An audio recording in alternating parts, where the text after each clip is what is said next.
ಹನುಮಂತ, ಮಹಾಬಲವಂತ, ನಿನ್ನ ಪರಾಕ್ರಮದಿಂದ ರಾವಣನ ಪ್ರಬಲ ವೀರ ಅಕಂಪನನ್ನು ಸಂಹರಿಸಿ ವಾನರರಿಗೆ ಒದಗಿದ ಆಪತ್ತನ್ನು ನೀನು ನಿವಾರಣೆ ಮಾಡಿದೆ. ನಿನಗೆ ನಮ್ಮೆಲ್ಲರ ಅಭಿನಂದನೆಗಳು. ಜೈ ಶ್ರೀರಾಮ್, ಜೈ ಶ್ರೀರಾಮ್, ಜೈ ಹನುಮಂತ, ಜೈ ಹನುಮಂತ, ಜೈ ಶ್ರೀರಾಮ್, ಜೈ ಶ್ರೀರಾಮ್, ಜೈ ಹನುಮಂತ, ಜೈ ಹನುಮಂತ. ಪ್ರಭು ರಾಮಚಂದ್ರ, ನಾನು ನಿಮ್ಮ ಸೇವಕ. ಆ ದುಷ್ಟ ರಾಕ್ಷಸನನ್ನು ನಾನು ಕೊಲ್ಲಲಿಲ್ಲ, ನಿಮ್ಮ ಅನುಗ್ರಹವೇ ಕೊಂದು ಹಾಕಿತು. ನಿಮ್ಮ ನಾಮಸ್ಮರಣೆ ಆ ಅಕಂಪನನನ್ನು ಕೊಲ್ಲಲು ಶಕ್ತಿ ನೀಡಿತು. ನೀವು ಮಾಡಬೇಕಾದ ಕಾರ್ಯವನ್ನು ನನ್ನಿಂದ ಮಾಡಿಸಿ ನನಗೆ ಗೌರವ ತಂದ ನಿಮಗೆ ನಾನು ಕೃತಾರ್ಥನಾಗಿದ್ದೇನೆ. ಆಹಾ, ಇಂತಹ ಸರಳತನ, ಇಂತಹ ವಿನಯ! ತಮ್ಮ ಅಲ್ಪಶಕ್ತಿಯನ್ನೇ ಮಹಾಶಕ್ತಿ ಎಂದು ಭಾವಿಸಿ ಹೆಮ್ಮೆ ಪಡುವವರೇ ಅಧಿಕ ಜನರಿದ್ದಾರೆ. ಆದರೆ ಅಪಾರ ಪರಾಕ್ರಮಶಾಲಿಗಳಾಗಿದ್ದರೂ, ಅದನ್ನು ಸಮರ್ಥವಾಗಿ ಪ್ರಯೋಗಿಸಿ ವಿಜಯಶಾಲಿಗಳಾಗಿದ್ದರು, ಅದು ನನ್ನದಲ್ಲ ನಿನ್ನದು ಎಂದು ಹೇಳುತ್ತಿರುವ ನಿನ್ನ ಸರಳ ಗುಣಕ್ಕೆ ಸಾಟಿ ಇಲ್ಲ ಹನುಮಂತ, ಸಾಟಿ ಇಲ್ಲ. ನೀನು ವಾನರ ಶ್ರೇಷ್ಠ ಮಾತ್ರವಲ್ಲ ಹನುಮಂತ, ಈ ಜಗತ್ತಿನಲ್ಲಿ ಸರ್ವ ಜೀವಿಗಳಲ್ಲೂ ಮಹಾಗುಣವಂತ. ಹೌದು ಸಹೋದರ, ಹನುಮಂತ ಗುಣಗಳ ಗಣಿ, ಪರಾಕ್ರಮದ ಸಾಗರ, ನಿನಗೆ ಸಮರ್ಪಿಸಿಕೊಂಡ ಪರಮ ಭಕ್ತ. ನಿನ್ನ ಮಾತು ನಿಜ ಲಕ್ಷ್ಮಣ. ಗುಣದಲ್ಲಾಗಲಿ ಶೌರ್ಯ ಪರಾಕ್ರಮದಲ್ಲಾಗಲಿ ಹನುಮಂತನಿಗೆ ಸರಿಸಾಟಿ ಇಲ್ಲ. ಹನುಮಂತನಿದ್ದ ಕಡೆ ಖಂಡಿತ ಜಯ ಸಿಗುತ್ತದೆ ಎಂಬುದಕ್ಕೆ ನಾನೇ ಸಾಕ್ಷಿಯಾಗಿದ್ದೆ. ವಾಲಿಯಿಂದ ಭೀತಿಗೊಂಡು ರಾಜ್ಯರುಷ್ಟನಾಗಿದ್ದಾಗಲೂ ನನ್ನ ಪ್ರಿಯ ಸಚಿವನಾದ ಹನುಮಂತ ನನ್ನನ್ನು ಕರೆಯಲಿಲ್ಲ. ಹನುಮಂತನಿದ್ದುದರಿಂದಲೇ ನನಗೆ ಶ್ರೀರಾಮನ ದರ್ಶನವಾಯಿತು. ಕಿಷ್ಕಿಂಧೆಯ ಒಡೆತನ ನನಗೆ ಮತ್ತೆ ದೊರೆಯಿತು. ಈಗ ಧರ್ಮಾತ್ಮನಾದ ವಿಭೀಷಣನಿಗೂ ಶುಭದಾಯಕವಾಗುವುದರಲ್ಲಿ ಯಾವುದೇ ಸಂದೇಹವಿಲ್ಲ. ಸುಗ್ರೀವ ಮಹಾರಾಜ, ನನಗೆ ಈ ಲೌಕಿಕವಾದ ಯಾವ ಸ್ಥಾನಮಾನಗಳ ಹಂಬಲವೂ ಇಲ್ಲ. ಪರಿಶುದ್ಧವಾದ ಸ್ನೇಹವೇ ಶಾಶ್ವತವಾಗಿ ಉಳಿಯುವುದು. ಶ್ರೀರಾಮನ ಕೃಪೆ, ಹನುಮಂತ ಮತ್ತು ನಿಮ್ಮೆಲ್ಲರ ಸ್ನೇಹ ಶಾಶ್ವತವಾಗಿ ನನಗೆ ದೊರಕಲಿ ಎಂದು ನಾನು ಬಯಸುತ್ತೇನೆ. ಶ್ರೀರಾಮನ ನೆರಳಿಗೆ ಬಂದ ಕೂಡಲೇ ನಾವೆಲ್ಲ ಮಿತ್ರರಾದಂತಾಯ್ತು ವಿಭೀಷಣ. ನಮ್ಮ ಮಿತ್ರತ್ವ ಶ್ರೀರಾಮನ ದಯೆಯಿಂದ ಧರ್ಮ ರಕ್ಷಣೆಗೆ ವಿನಿಯೋಗವಾಗಲಿ. ಮಿತ್ರರೇ, ನೀವು ಹೇಳಿದ ಎಲ್ಲ ಮಾತುಗಳು ನನ್ನ ಹೃದಯವನ್ನು ಕಲಕುತ್ತಿದೆ. ಆದರೆ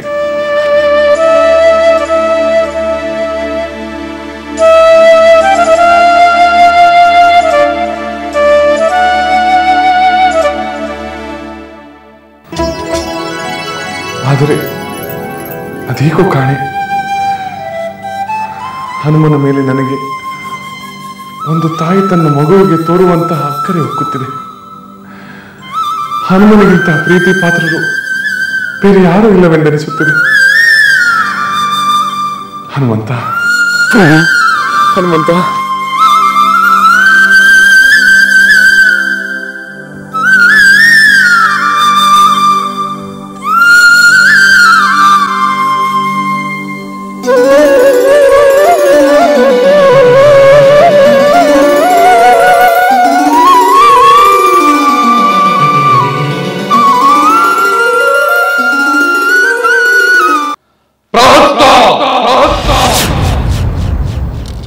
ಪ್ರಣಾಮಗಳು ಮಹಾಪ್ರಭು.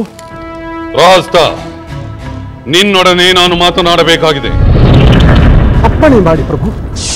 ಪ್ರಹಸ್ತ, ನಿನ್ನ ಸಲಹೆಯಂತೆ ರಣರಂಗಕ್ಕೆ ಹೋದ ಧೂಮ್ರಾಕ್ಷ, ವಜ್ರದಂಶ್ರ, ಅಕಂಪನ ಮೊದಲಾದ ವೀರರೆಲ್ಲ ಹತರಾಗಿದ್ದಾರೆ. ಶತ್ರುವಿನ ಆನಂದೋತ್ಸಾಹ ಮಿತಿ ಮೀರುತ್ತಿದೆ. ಅಜೇಯನಾದ ಈ ರಾವಣನ ಪ್ರತಿಷ್ಠೆ ನುಚ್ಚು ನೂರಾಗಿದೆ. ಇನ್ನು ನಾನು ಯಾರನ್ನೂ ನಂಬಲಾಗುವುದಿಲ್ಲ. ಹೌದು ಪ್ರಭು, ಈಗ ನಿಮ್ಮ ಮಾತು ನಿಜವೆಂದು ಅನ್ನಿಸುತ್ತಿದೆ. ಬರೀ ನಿಜವಲ್ಲ, ನಿಜದಲ್ಲಿ ನಿಜ. ಈಗ ರಣರಂಗಕ್ಕೆ ನಾನು ಹೋಗಬೇಕು, ಇಲ್ಲವೇ ಕುಂಭಕರ್ಣ ಹೋಗಬೇಕು, ಇಲ್ಲವೇ ನನ್ನ ಪುತ್ರ ಇಂದ್ರಜಿತ್ ಹೋಗಬೇಕು. ಅದಕ್ಕೆ ನಾನು ನಿನಗೆ ಒಂದು ಅವಕಾಶವನ್ನು ನೀಡೋಣ ಎಂದುಕೊಂಡಿದ್ದೇನೆ. ನೀನು ಈಗಲೇ ಸೇನಾ ಸಹಿತ ರಣರಂಗಕ್ಕೆ ಹೋಗಿ ಆ ವಾನರ ಸೈನ್ಯವನ್ನು ಧ್ವಂಸ ಮಾಡು. ಹಾಗೆಯೇ ಆಗಲಿ ಪ್ರಭು. ನಾನು ಈ ಕ್ಷಣವೇ ಯುದ್ಧರಂಗಕ್ಕೆ ಹೊರಡುತ್ತೇನೆ. ಪ್ರಹಸ್ತ, ನಿನ್ನ ಶೌರ್ಯ ಸಾಹಸಗಳ ಬಗ್ಗೆ ನನಗೆ ನಂಬಿಕೆ ಇದೆ. ನೀನು ಮಹಾಗರ್ಜನೆಯನ್ನು ಮಾಡುತ್ತಾ ರಣರಂಗವನ್ನು ಪ್ರವೇಶಿಸಿದರೆ ಚಪಲ ಚಿತ್ತರಾದ ಆ ಕಪಿಗಳು ಎದೆಯೊಡೆದುಕೊಂಡು ಓಡಿ ಹೋಗುತ್ತಾರೆ. ನಿನ್ನ ಅಬ್ಬರದುಬ್ಬರಕ್ಕೆ ಆ ವಾನರರೆಲ್ಲ ದಿಕ್ಕಾಪಾಲಾಗಿ ಓಡಿ ಹೋಗಬೇಕು. ವಾನರರ ಸಹಾಯವಿಲ್ಲದ ಆ ರಾಮ ಲಕ್ಷ್ಮಣರನ್ನು ನೀನು ಸುಲಭವಾಗಿ ಸಂಹರಿಸಬಹುದು. ಪ್ರಭು, ನಿಮ್ಮ ನಂಬಿಕೆ ಭರವಸೆಗಳಿಗೆ ನಾನು ಕೃತಜ್ಞನಾಗಿದ್ದೇನೆ. ಯುದ್ಧರಂಗದಲ್ಲಿ ಯಾವ ಕ್ಷಣದಲ್ಲಾದರೂ ವಿಪತ್ತು ಸಂಭವಿಸಬಹುದು, ಸಾವು ಸಂಭವಿಸಬಹುದು, ಸಾಯದೆಯೂ ಇರಬಹುದು. ಆದರೆ ಇಂತಹ ಸಮಯದಲ್ಲಿ ಯುದ್ಧ ವಿಮುಖರಾಗುವುದು ಒಳ್ಳೆಯದಲ್ಲ. ಏಕೆಂದರೆ ವೀರನಾದವನಿಗೆ ಯುದ್ಧವೇ ಶ್ರೇಷ್ಠ. ಯುದ್ಧದಲ್ಲಿ ಮಡಿದರೆ ವೀರ ಸ್ವರ್ಗ. ಯುದ್ಧ ಮಾಡದಿದ್ದರೆ ಈ ಕ್ಷಣದಲ್ಲಿ ಸಾವನ್ನು ತಪ್ಪಿಸಬಹುದು. ಆದರೆ ಮೃತ್ಯುವಿನಿಂದ ಎಂದಿಗೂ ತಪ್ಪಿಸಿಕೊಳ್ಳಲು ಸಾಧ್ಯವೇ ಇಲ್ಲ, ಅಲ್ಲವೇ ಪ್ರಹಸ್ತ? ಹೌದು ಪ್ರಭು.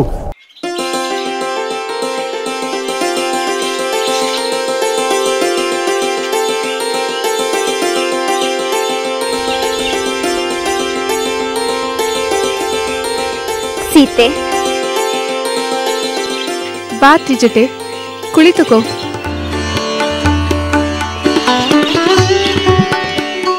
ಏನಾದರೂ ವಿಷಯವಿದೆಯೇ? ಸೀತೆ, ನಿನ್ನ ಸಂಕಟದ ದಿನಗಳೆಲ್ಲ ಕಳೆದು ನಿನ್ನ ಸಂತಸದ ದಿನಗಳು ಇನ್ನಷ್ಟು ಹತ್ತಿರವಾಗಿದೆ. ಹೌದೇ?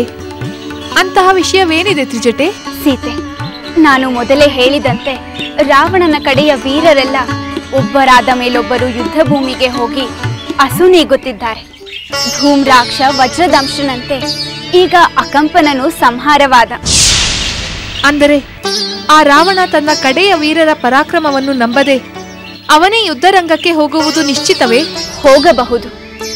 ಆದರೆ ಇಂದ್ರಜಿತು ಕುಂಭಕರ್ಣರ ಬಲ ಪರಾಕ್ರಮಗಳ ಬಗ್ಗೆ ಅಪಾರವಾದ ವಿಶ್ವಾಸವುಳ್ಳ ರಾವಣ ತಾನೇ ರಣರಂಗಕ್ಕೆ ಹೋಗುವನು ಎಂದು ನನಗೆ ಅನಿಸುತ್ತಿಲ್ಲ. ಆದರೆ ಆ ಇಂದ್ರಜಿತು ತನ್ನ ಮಾಯಾ ಯುದ್ಧದಿಂದಲೂ ಗೆಲುವು ಸಾಧಿಸಲಾರದೆ ವಿಫಲನಾದನಲ್ಲ. ಮತ್ತೆ ಅವನನ್ನು ನಂಬುವುದು ಮೂರ್ಖತನವಲ್ಲವೇ? ನಿನ್ನ ಮಾತು ನಿಜ ಸೀತೆ. ಆದರೆ ಇಂದ್ರಜಿತು ಮಹಾತಂತ್ರಗಾರ. ಸೋತು ಕೈಕಟ್ಟಿ ಕುಳಿತುಕೊಳ್ಳುವವನಲ್ಲ. ಏನಾದರೂ ಮಾಡಿ ತನ್ನ ಸೋಲಿಗೆ ಪ್ರತೀಕಾರ ತೀರಿಸಿಕೊಳ್ಳಲು ಪ್ರಯತ್ನಿಸುತ್ತಾನೆ. ಒಂದು ವೇಳೆ ರಾವಣನೇ ಯುದ್ಧಕ್ಕೆ ಹೊರಟರೂ ಇಂದ್ರಜಿತು ತಡೆದು ತಾನೇ ರಣರಂಗಕ್ಕೆ ಹೋಗಲು ಮುಂದಾಗುತ್ತಾನೆ. ಹೋಗಲಿ, ಯಾರು ಬೇಕಾದರೂ ಹೋಗಲಿ.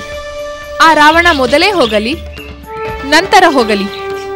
ಯಾರು ಹೋದರು, ಯಾವಾಗ ಹೋದರು, ನನ್ನ ಸ್ವಾಮಿಯ ವಿರುದ್ಧ ಯುದ್ಧಕ್ಕೆ ಹೋದವರಿಗೆ ಆ ಧೂಮ್ರಾಕ್ಷ, ವಜ್ರದಂಷ್ಟ್ರ, ಅಕಂಪನ ಅವರಿಗೆ ಆದ ಗತಿಯೇ ಇವರಿಗೂ ಆಗುವುದರಲ್ಲಿ ಸಂದೇಹವೇ ಇಲ್ಲ. ಸದ್ಯ ಈಗ ನೀನು ಜಯದ ಭರವಸೆಯಿಂದ ಸಮಾಧಾನದಿಂದಿರುವುದನ್ನು ಕಂಡು ನನಗೆ ಸಂತೋಷವಾಗಿದೆ. ಹೌದು ತ್ರಿಜಟೆ, ಆ ಸಮಾಧಾನ ನನಗಿದೆ. ನೀನು ಮಾತ್ರ ಆಗಾಗ ಈ ಯುದ್ಧದ ವಾರ್ತೆಗಳನ್ನು ನನಗೆ ತಿಳಿಸುತ್ತಿರಬೇಕು. ಖಂಡಿತ ತಿಳಿಸುತ್ತೇನೆ ಸೀತೆ. ಈಗ ಅದೇ ನನ್ನ ಕರ್ತವ್ಯ, ಅದೇ ನಾನು ಮಾಡಬೇಕಾದ ಪ್ರಮುಖ ಕಾರ್ಯ. ಈಗ ನಾನು ಹೊರಡುತ್ತೇನೆ, ಮತ್ತೆ ಬರುತ್ತೇನೆ. ಹೋಗಿ ಬಾ ತ್ರಿಜಟೆ, ಮತ್ತೆ ಮತ್ತೆ ಇಂಥ ಸಂತೋಷದ ವಾರ್ತೆಗಳನ್ನು ತರುತ್ತಿರು.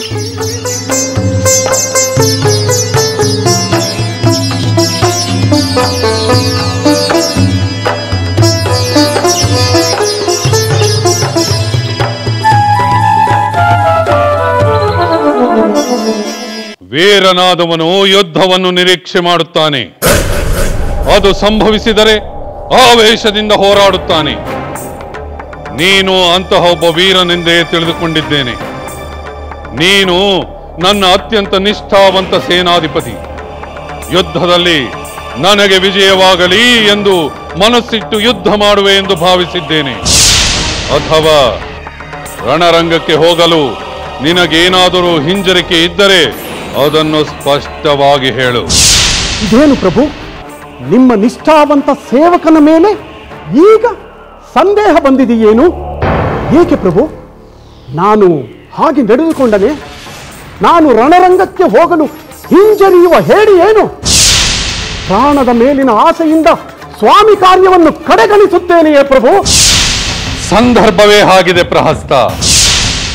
ನಾವು ನಂಬಿದ 3 ವೀರರು ಈಗಾಗಲೇ ರಣರಂಗದಲ್ಲಿ ಹತರಾಗಿದ್ದಾರೆ. ಪ್ರಭು, ಅವರು ಸ್ವಾಮಿ ಸೇವೆ ಮಾಡುತ್ತಾ ಹುತಾತ್ಮರಾದರು ಪ್ರಭು. ನಾನಾದರೂ ಅಷ್ಟೇ. ಗೆಲುವು ಅಥವಾ ವೀರ ಮರಣ ಈ ಎರಡೇ ನನಗುಳಿದಿರುವುದು. ಅಂದರೆ ನೀನು ಸಂತೋಷವಾಗಿ ಯುದ್ಧಕ್ಕೆ ಹೋಗುವೆಯಾ? ಖಂಡಿತ ಹೋಗುತ್ತೇನೆ ಪ್ರಭು. ನನಗೆ ನನ್ನ ಪ್ರಾಣವಾಗಲಿ ಪತ್ನಿ ಪುತ್ರರಾಗಲಿ ಮುಖ್ಯವಲ್ಲ. ಸ್ವಾಮಿ ಕಾರ್ಯವೇ ನನ್ನ ಪರಮ ಗುರಿ. ಈ ಕೂಡಲೇ ಹೋಗಿ ವಾನರ ಸೇನೆಯಲ್ಲಿ ಪ್ರಳಯ ಉಂಟು ಮಾಡುತ್ತೇನೆ ಪ್ರಭು. ನೋಡುತ್ತೀರಿ. ವಿಜಯೇ ಭವ.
ವಿಭೀಷಣ, ಆ ರಾಕ್ಷಸ ವೀರ ಮಹಾವೇಗಶಾಲಿಯಂತೆ ಕಾಣುತ್ತಿದ್ದಾನೆ, ಮಹಾವೀರನಂತೆಯೂ ಇದ್ದಾನೆ. ಅವನಾರು? ಅವನ ಹೆಸರೇನು? ಅವನ ಬಲ ಪೌರುಷಗಳೆಷ್ಟೆಂದು ಹೇಳು. ರಾಘವ, ಅವನು ಬೇರಾರೂ ಅಲ್ಲ, ರಾವಣನ ಸೇನಾಧಿಪತಿ ಪ್ರಹಸ್ತ. ರಾವಣನ ಅಪಾರ ಸೈನ್ಯದ 1/3 ಭಾಗದ ದಳಪತಿ ಅವನೇ. ಎನ್ನ ಮಾತು ನಿಜ ರಾಘವ. ಅವನು ವೇಗಶಾಲಿಯೂ ಹೌದು, ಮಹಾಪರಾಕ್ರಮಿಯೂ ಹೌದು, ಶಸ್ತ್ರಾಸ್ತ್ರಗಳನ್ನು ಬಲ್ಲವನು. ಎಲ್ಲಕ್ಕಿಂತ ಮುಖ್ಯವಾಗಿ ರಾವಣನಿಗೆ ಅತ್ಯಂತ ನಿಷ್ಠಾವಂತನು. ಸಹೋದರ, ಆ ಪ್ರಹಸ್ತನ ಯುದ್ಧ ಪ್ರಬುದ್ಧತೆಯನ್ನು ನೋಡುತ್ತಿದ್ದರೆ ಅವನು ಸೇನಾಧಿಪತಿಯಾಗಲು ಅರ್ಹನೆಂದು ಅನಿಸುತ್ತಿದೆ. ಅವನನ್ನು ಹೀಗೆ ಬಿಟ್ಟರೆ ನಮಗೆ ಆಪತ್ತು ಖಂಡಿತ. ಅವನನ್ನು ಈಗಲೇ ತಡೆಯಬೇಕು. ನೀನು ಅಪ್ಪಣೆ ಕೊಟ್ಟರೆ ನಾನು ಆ ಕೆಲಸವನ್ನು ಮಾಡುತ್ತೇನೆ. ಆತುರ ಬೇಡ. ಆ ಪ್ರಹಸ್ತನ ಯುದ್ಧ ಪ್ರಬುದ್ಧತೆಯನ್ನು ನೋಡುತ್ತಿದ್ದರೆ ಅವನು ಸೇನಾಧಿಪತಿಯಾಗಲು ಅರ್ಹನೆಂದು ಅನಿಸುತ್ತಿದೆ. ಅವನನ್ನು ಹೀಗೆ ಬಿಟ್ಟರೆ ನಮಗೆ ಆಪತ್ತು ಖಂಡಿತ. ಅವನನ್ನು ಈಗಲೇ ತಡೆಯಬೇಕು. ನೀನು ಅಪ್ಪಣೆ ಕೊಟ್ಟರೆ ನಾನು ಆ ಕೆಲಸವನ್ನು ಮಾಡುತ್ತೇನೆ. ಆತುರ ಬೇಡ. ರಾವಣನ ಕಡೆ ಎಂಥ ವೀರನನ್ನೇ ಆದರೂ ಅವನನ್ನು ಸಂಹರಿಸುವ ಶಕ್ತಿ ನಿನ್ನಲ್ಲಿದೆ. ಆದರೆ ಈ ಪ್ರಹಸ್ತನ ಸಂಹಾರ ವಾನರ ವೀರರಿಂದಲೇ ಆಗಲಿ ಎಂಬುದು ನನ್ನ ಆಸೆ. ಅಂದರೆ ರಾಮಚಂದ್ರ, ಈ ಪ್ರಹಸ್ತನ ದಮನ ಕಾರ್ಯ ಹನುಮಂತರಿಂದಲೇ ಆಗಲಿ ಎನ್ನುತ್ತಿರುವೆಯಾ? ಇಲ್ಲ. ಅಂಗದ ಅಥವಾ ಸುಗ್ರೀವನಿಂದಲೇ? ಬೇಡ. ಅವರು ಈಗಾಗಲೇ ಪ್ರಮುಖ ಶತ್ರು ವೀರರನ್ನು ಸಂಹರಿಸಿ ಕೀರ್ತಿಶಾಲಿಗಳಾಗಿದ್ದಾರೆ. ಸೀತಾನ್ವೇಷಣೆಯ ಕಾರ್ಯದಲ್ಲಿ ಮುಖ್ಯ ಪಾತ್ರವನ್ನು ವಹಿಸಿರುವ ಇನ್ನೊಬ್ಬ ವಾನರ ವೀರರಿಂದ ಈ ಪ್ರಹಸ್ತನ ಸಂಹಾರವಾಗಲಿ. ಅದೂ ಒಳ್ಳೆಯದೇ. ಈ ಧರ್ಮ ಯುದ್ಧದಲ್ಲಿ ಶತ್ರುವನ್ನು ದಮನ ಮಾಡುವ ಅವಕಾಶ ಎಲ್ಲರಿಗೂ ಲಭ್ಯವಾಗಲಿ.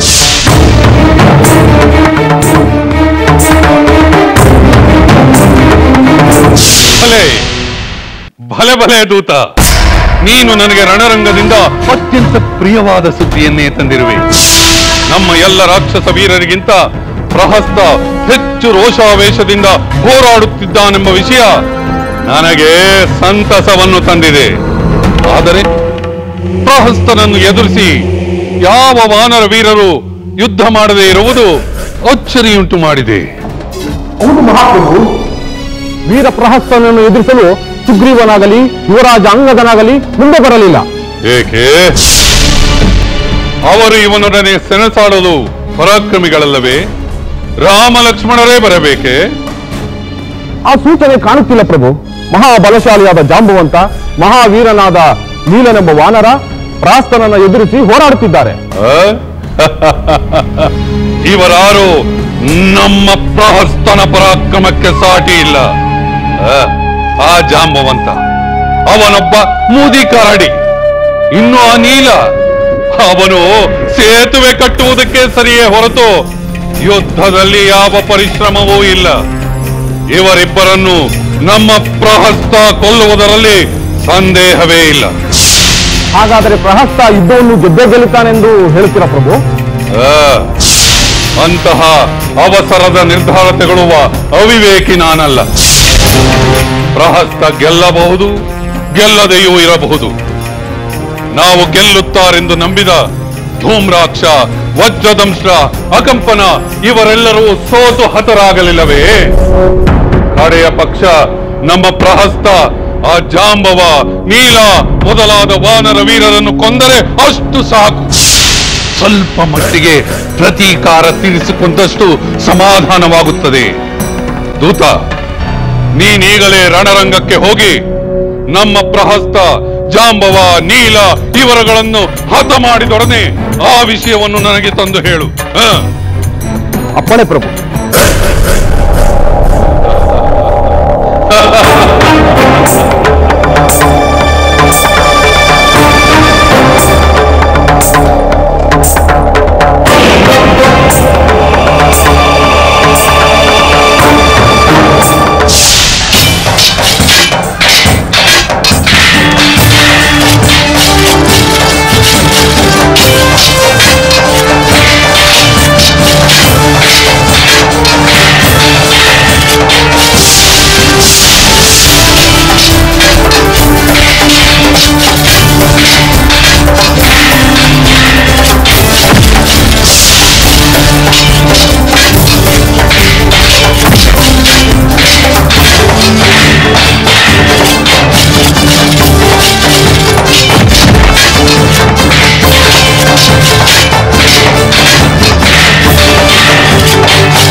ವಾನರ ಮಿತ್ರರೇ,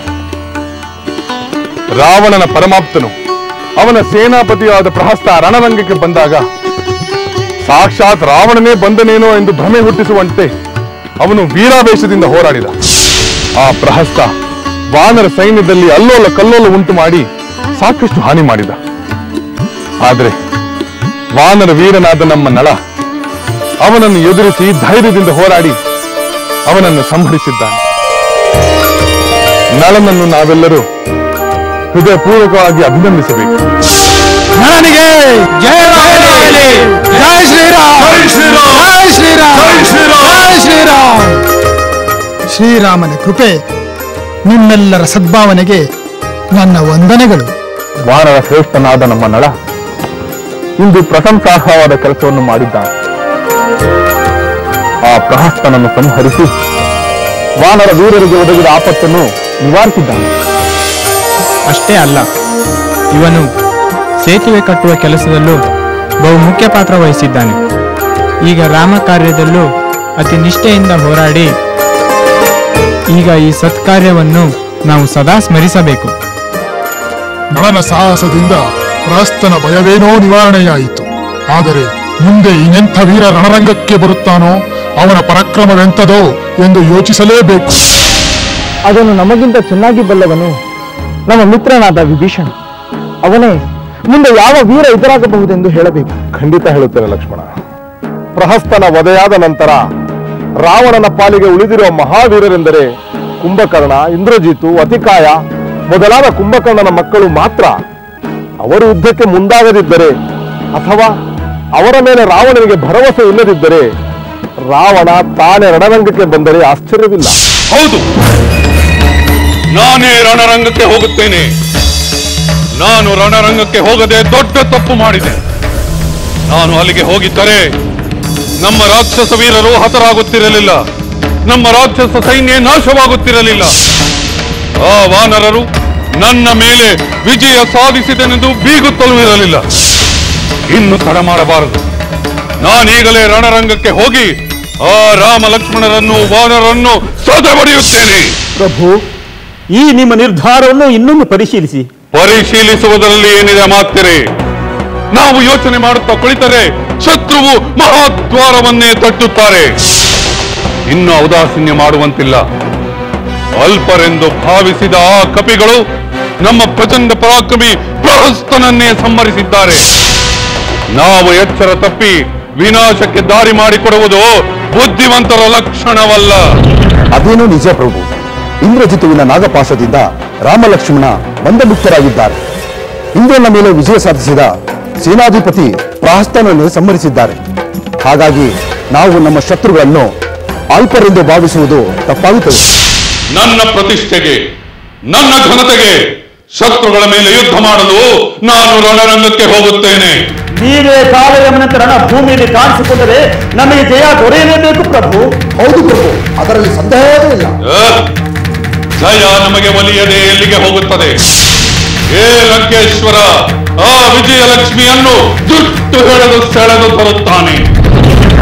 ಈ ಲಂಕೇಶನ ಅಂಕೆ ಇಲ್ಲದ ಆಕ್ರೋಶಕ್ಕೆ ವಾನರ ಸೈನ್ಯ ಧೂಳೀಪಟವಾಗುತ್ತದೆ.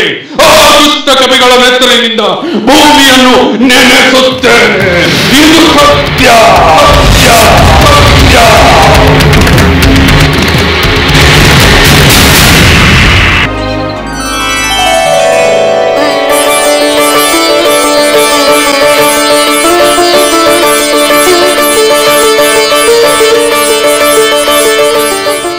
ಸೀತೆ, ನಿನ್ನ ಮನೋರಥ ಈಡೇರುವ ಸಮಯ ಹತ್ತಿರವಾಗಿದೆ.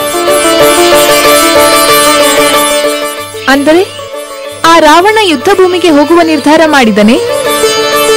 ಹೌದು ಸೀತೆ, ಅದನ್ನು ತಿಳಿಸಲೆಂದೇ ನಾನು ಆತುರದಿಂದ ಬಂದೆ.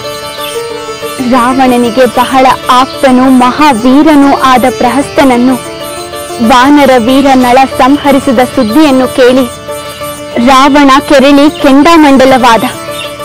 ರಾಮ ಲಕ್ಷ್ಮಣರನ್ನು ವಾನರ ವೀರರನ್ನು ಧ್ವಂಸ ಮಾಡುತ್ತೇನೆಂದು ತಾನೇ ಯುದ್ಧ ಭೂಮಿಗೆ ಹೋಗಲು ಸಜ್ಜಾಗುತ್ತಿದ್ದಾನೆ.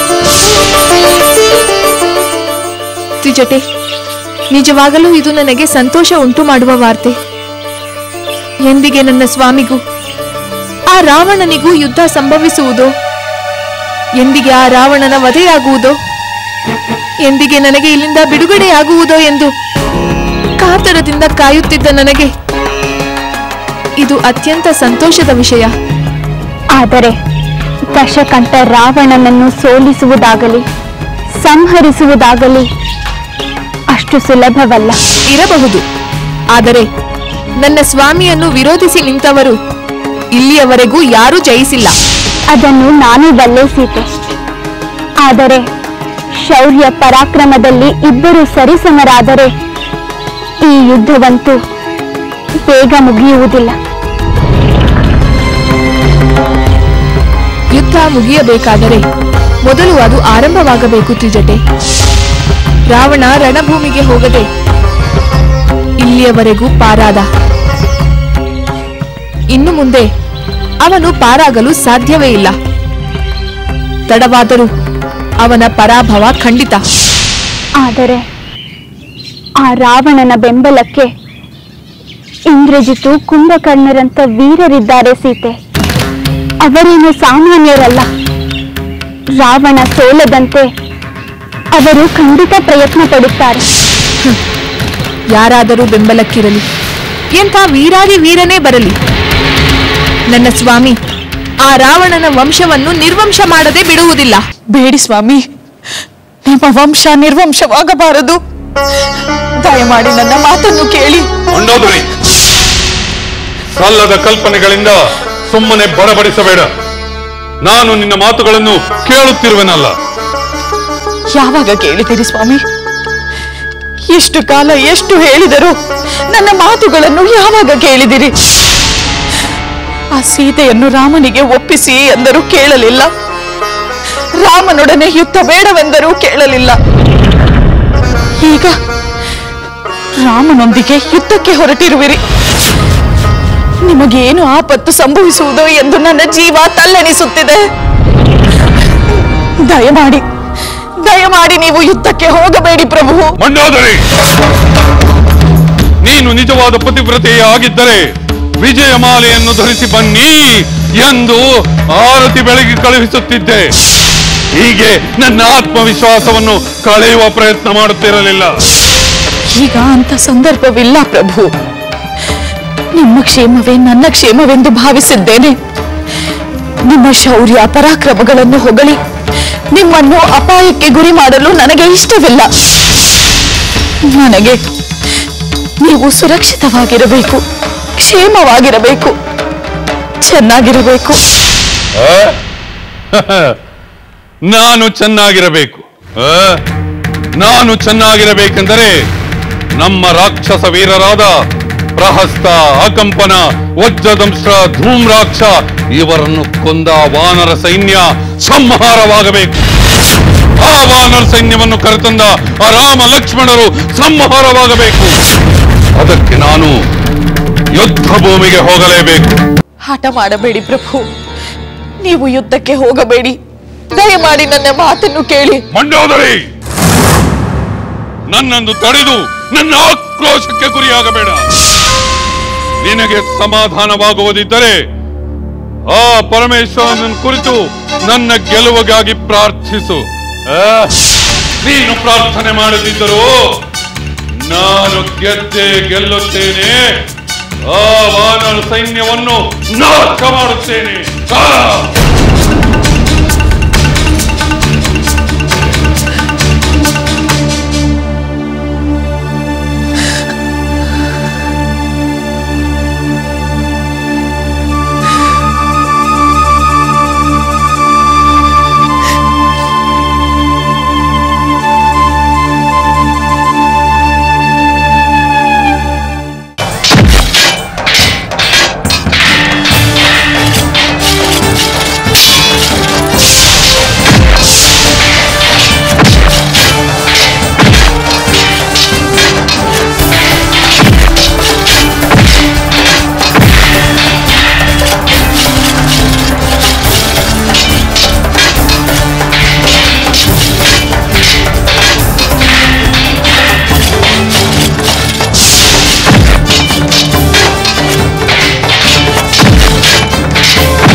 ರಾಮಚಂದ್ರ, ಅಲ್ಲಿ ನೋಡು.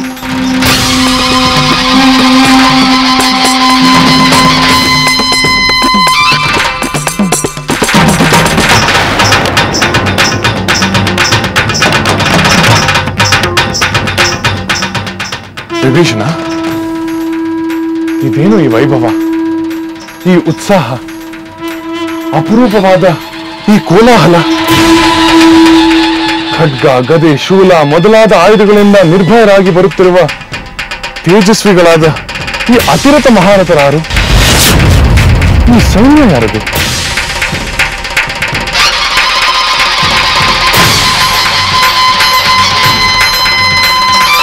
ರಾಮಚಂದ್ರ, ಆ ವಿಶಾಲ ದೇಹದ ತೇಜಸ್ವಿಯಾದ ಪುರುಷನೇ ಅತಿಕಾಯನೆಂಬ ರಾಕ್ಷಸ ವೀರ. ಅವರು ಬರೀ ಅತಿರಥ ಮಹಾರಥನಲ್ಲ, ಮಹಾಪರಾಕ್ರಮಿಯೂ ಹೌದು.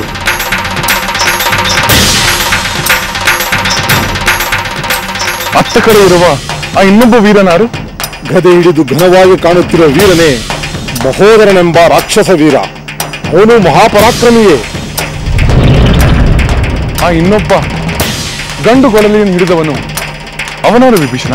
ಅವನೇ ಮಹಾಪರಾಕ್ರಮಿಯಾದ ಪಿಶಾಚನೆಂಬ ರಾಕ್ಷಸ ವೀರ. ಎಲ್ಲರ ನಡುವೆ ಸೂರ್ಯನ ಪ್ರಭೆಯಂತೆ ಹೊಳೆಯುತ್ತಿರುವವನು ಲಂಕೇಶ್ವರ ರಾವಣನಲ್ಲವೇ? ಹೌದು ರಾಮಚಂದ್ರ, ನಿನ್ನ ಊಹೆ ಸರಿಯಾಗಿದೆ. ಅವನೇ ರಾವಣ. ಕ್ರೋಧದಿಂದ ಕೆಂಪಾಗಿರುವ ಅವನ ಕಣ್ಣುಗಳನ್ನು ನೋಡು. ಶ್ವೇತ ರಥದಲ್ಲಿ ಕುಳಿತಿರುವ ಅವನ ವೈಭವವನ್ನು ನೋಡು ರಾಮಚಂದ್ರ. ಇಂದ್ರಾದಿ ದೇವತೆಗಳ ದರ್ಪವನ್ನೇ ಅಡಗಿಸಿದ ರಾಕ್ಷಸೇಂದ್ರ ರಾವಣೇಶ್ವರ ಅವನೇ. ಎಂತಹ ತೇಜಸ್ಸು! ಕಡೆಗೂ ಯುದ್ಧ ಭೂಮಿಗೆ ಬಂದನೆ. ಈ ತೇಜಸ್ಸು ದರ್ಪವೆಲ್ಲ ಇನ್ನೆಷ್ಟು ಕಾಲ? ಅದೇ ವಿಷಾದದ ಸಂಗತಿ ರಾಮಚಂದ್ರ. ಮಹಾಪರಾಕ್ರಮಿ, ಮಹಾ ತೇಜಸ್ವಿ, ಮಹಾಮಹಿಮೆಗಳುಳ್ಳವನು, ತಪಸ್ಸಿನಿಂದ ದಿವ್ಯ ವರಗಳನ್ನು ಪಡೆದವನು, ಪರಮೇಶ್ವರನ ಪರಮ ಭಕ್ತ, ಈ ಸ್ವರ್ಣ ಲಂಕೆಯ ಅಧಿಪತಿ, ಲೋಕಲೋಕಗಳಲ್ಲೇ ವಿಖ್ಯಾತನಾದವನು, ಅಂಥವನು ನನ್ನ ಸಹೋದರನೆಂದು ಹೆಮ್ಮೆ ಪಡಲು ಅಥವಾ ಈ ಸುಖ ವೈಭವಗಳೆಲ್ಲ ನಾಶವಾಗುವಂತೆ ಅಧರ್ಮದಿಂದ ನಡೆದುಕೊಂಡವನೆಂದು ದುಃಖ ಪಡಲು ಒಂದು ಅರ್ಥವಾಗುತ್ತಿಲ್ಲ ರಾಮಚಂದ್ರ, ಅರ್ಥವಾಗುತ್ತಿಲ್ಲ. ದುಃಖ ವಿಷಾದಗಳಿಗೆ ಅವಕಾಶವಿಲ್ಲ ವಿಭೀಷಣ. ಧರ್ಮ ಬಾಹಿರವಾದ ವೈಭವ ನಿರರ್ಥಕ, ಧರ್ಮ ಸಹಿತವಾದ ಬದುಕು ಲೋಕಪ್ರಿಯ. ರಾವಣ ಈಗ ನಿನ್ನ ಸೋದರನಲ್ಲ, ಧರ್ಮ ವಿರೋಧಿಯಾದ ಪಾಷಂಡ. ಹೌದು ರಾಮಚಂದ್ರ, ಅರಣ್ಯವನ್ನು ದಹಿಸುವ ಕಾಲ್ಗಿಚ್ಚಿಗಿಂತ ಕತ್ತಲನ್ನು ಬೆಳಗುವ ಒಂದು ಸಣ್ಣ ದೀಪವೇ ಶ್ರೇಷ್ಠವಾದದ್ದು.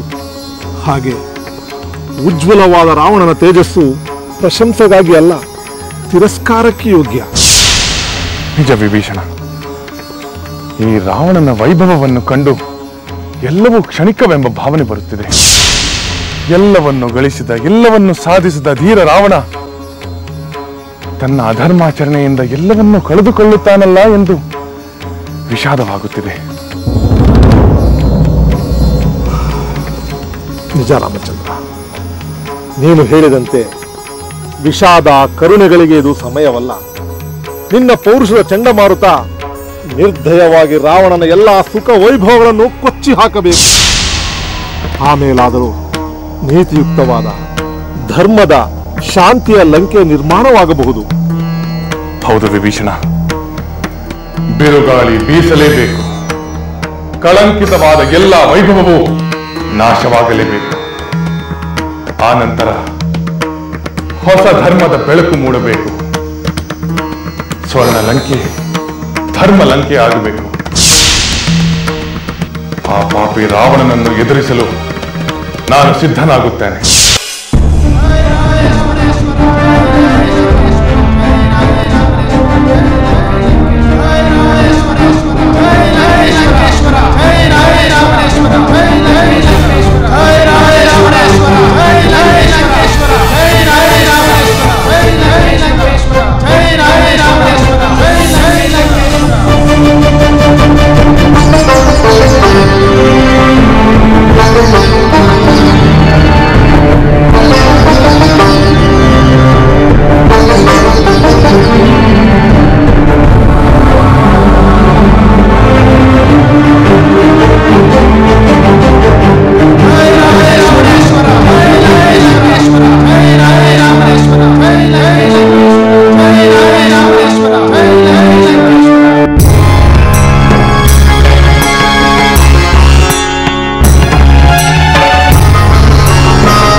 ಈ ರಣಭೂಮಿಯಲ್ಲಿ ರಾಮ ಲಕ್ಷ್ಮಣರು ಕಾಣಿಸುತ್ತಿರುವರು.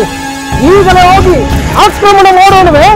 ಪ್ರಭು, ನಾವು ನಿಮ್ಮ ಜೊತೆಗೆ ಇದ್ದು ಅವರ ವಿರುದ್ಧ ಹೋರಾಡುವುದೇ ಅಥವಾ ಪ್ರತ್ಯೇಕವಾಗಿ ನಾವೇ ಹೋರಾಡುವುದೇ? ಪ್ರಭು, ನಾವೇ ಹೋಗಿ ನಮ್ಮ ಪರಾಕ್ರಮದಿಂದ ಆ ವಾನರ ಸೈನ್ಯವನ್ನು ಧ್ವಂಸ ಮಾಡಿ ಬರುತ್ತೇವೆ. ಏಕಾಂಗಿಯಾದ ಆ ರಾಮ ಲಕ್ಷ್ಮಣರನ್ನು ನೀವು ಸುಲಭವಾಗಿ ಸಂಹಾರ ಮಾಡಬಹುದು. ಆತುರ ಪಡಬೇಡಿ. ನನ್ನ ಮಾತುಗಳನ್ನು ಗಮನವಿಟ್ಟು ಕೇಳಿ. ನಾನು ಹೇಳಿದಂತೆ ಮಾಡಿ. ನೀವು ನಿರ್ಭಯವಾಗಿ ಆತಂಕವಿಲ್ಲದೆ ರಾಜಮಾರ್ಗಗಳಲ್ಲಿ, ಕಾವಲು ದ್ವಾರಗಳಲ್ಲಿ ಸನ್ನದ್ಧರಾಗಿ ನಿಲ್ಲಿ. ಇದೇನು ಪ್ರಭು, ನಾವು ರಾಜಧಾನಿಯಲ್ಲಿ ಗೋಪುರ ದ್ವಾರಗಳನ್ನು ಕಾಯುತ್ತಾ ನಿಲ್ಲಬೇಕೆ? ಪ್ರಭು, ನಾವು ನಿಮ್ಮ ಜೊತೆಯಲ್ಲಿಯೇ ಇದ್ದು ಶತ್ರುಗಳನ್ನು ಧ್ವಂಸ ಮಾಡುವ ಆಸೆಯಿಂದ ಬಂದಿದ್ದೇವೆ. ಹೌದು ಪ್ರಭು, ನಾವು ನಿಮ್ಮನ್ನು ರಕ್ಷಿಸುತ್ತಾ ಆ ವಾನರರನ್ನು ಭಕ್ಷಿಸುತ್ತಾ ನಾವು ನಿಮ್ಮ ಜೊತೆಯಲ್ಲೇ ಇರುತ್ತೇವೆ. ಬೇಡ, ನೀವು ನನ್ನೊಡನೆ ಇರುವುದು ಬೇಡ. ಏಕೆ ಪ್ರಭು? ನಿಮಗೆ ನಮ್ಮ ಬಲ ಪರಾಕ್ರಮಗಳ ಬಗ್ಗೆ ನಂಬಿಕೆ ಇಲ್ಲವೇ? ಪ್ರಭು, ನಿಮ್ಮ ಜೊತೆಯಲ್ಲೇ ಇದ್ದು ಯುದ್ಧ ಮಾಡುವ ಯೋಗ್ಯತೆ ನಮಗಿಲ್ಲವೇ? ಅಥವಾ ನಮ್ಮಿಂದ ನಿಮಗೆ ಅಡ್ಡಿಯಾಗುತ್ತಿದೆಯೇ? ಇಲ್ಲ, ಅದಾವುದೂ ಅಲ್ಲ. ಸ್ವಲ್ಪ ಆಲೋಚಿಸಿ. ನೀವು ನನ್ನೊಡನೆ ಇರುವುದನ್ನು ಕಂಡು ಇದೇ ಸುಸಮಯವೆಂದು ಆ ಕಪಿ ಸೈನ್ಯವು ಲಂಕೆಗೆ ನುಗ್ಗಿ ನಾಶ ಮಾಡುತ್ತದೆ. ಅದು ನನಗೆ ಅಪಮಾನವಲ್ಲವೇ? ಆದ್ದರಿಂದ ನಾನು ಹೇಳಿದಂತೆ ಮಾಡಿ. ಹಾಗೆ ಆಗಲಿ ಮಹಾಪ್ರಭು. ಜೈ ರಾವಣೇಶ್ವರ, ಜೈ ಲಂಕೇಶ್ವರ, ಜೈ ರಾವಣೇಶ್ವರ, ಜೈ ಲಂಕೇಶ್ವರ, ಜೈ ರಾವಣೇಶ್ವರ, ಜೈ ರಾವಣೇಶ್ವರ, ಜೈ ರಾವಣೇಶ್ವರ, ಜೈ ರಾವಣೇಶ್ವರ. ಪತಿಯ ಕ್ಷೇಮ ಬಯಸುವುದು ಸತಿಯ ಧರ್ಮ, ಸಫಲವೋ ವಿಫಲವೋ ಅದು ವಿಧಿಯ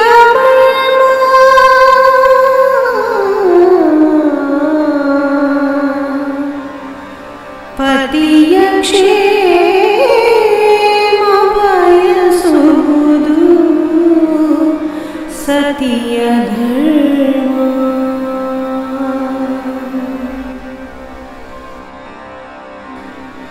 ಸದ್ಗುಣಗಳ ಗಣಿ ಶ್ರೀರಾಮ ಕ್ಷೇಮಕ್ಕೆ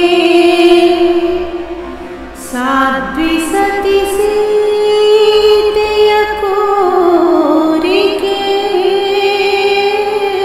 ಸದ್ಗುಣಗಳ ಗಣಿ ಶ್ರೀರಾಮ ಕ್ಷೇಮಕ್ಕೆ ಸಾಧ್ವಿ